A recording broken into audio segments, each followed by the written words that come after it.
Anatoly Nesmianov, 36 ans, vit dans la région de Magadan, divorcé, consomme de l'héroïne depuis l'âge de 15 ans. Là, c'est mon village, à 80 km de Magadan, dans la taïga. C'est ici que tout a débuté. Je suis né ici, on m'y a baptisé.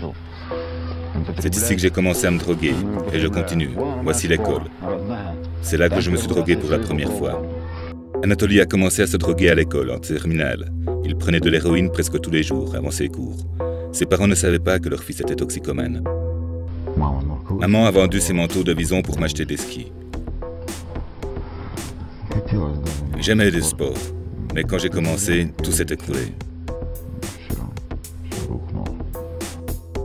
Anatoly a continué à se droguer à l'armée et à l'institut, jusqu'au moment où ses amis commencèrent à mourir d'overdose.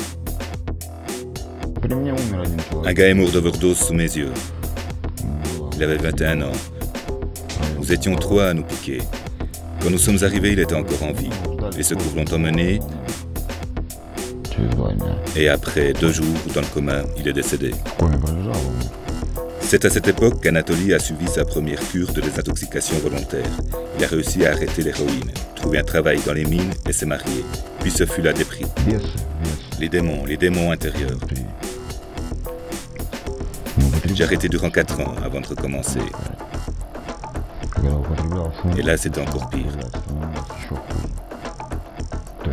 Je consommais 10 fois plus. Pas comme avant, mais toujours plus. Il quitta son emploi et sa femme a demandé le divorce. Sa mère était au bord de la dépression nerveuse. L'héroïne est redevenue la raison de vivre d'Anatoly, mais l'euphorie provoquée autrefois par la drogue avait disparu. J'ai tenté de me suicider par overdose. D'abord, j'ai voulu me tailler les veines, mais j'ai pas pu finir ma prise. J'en ai pas eu le temps, c'est tout, pas le temps. Quand j'ai repris mes esprits, la seringue était encore plantée dans mes veines. Bref, juste pas assez de temps. Ensuite, Anatoly a vécu avec sa nouvelle petite amie, elle aussi toxicomane. Ensemble, ils ont commencé à préparer de la désomorphine, une drogue aussi appelée crocodile. C'est un substitut bon marché de l'héroïne, elle provoque carrément la putréfaction du corps. C'est ici que nous préparions la désomorphine, durant 3 ans. Voici Katia, et la pièce où nous cuisinions la désomorphine. Regardez bien ce qu'elle est devenue.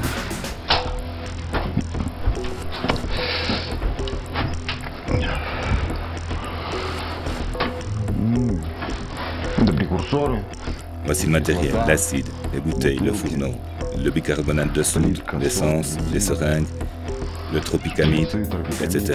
Tout est là.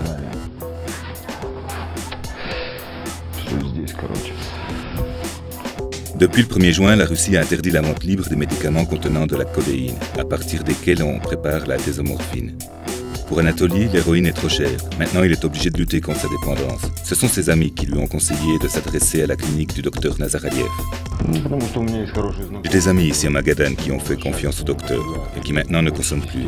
L'un depuis plus de 10 ans, un autre depuis 8 ans. Je pense que c'est ma seule et dernière chance. Anatoly a rompu avec Katia. Maintenant, il rêve d'une vraie famille avec des enfants. Mais un homme qui a consommé de l'héroïne durant 17 ans peut-il vaincre sa dépendance? Et comment va-t-il gérer sa relation avec son ancienne petite amie qui participera également au projet Dr Life?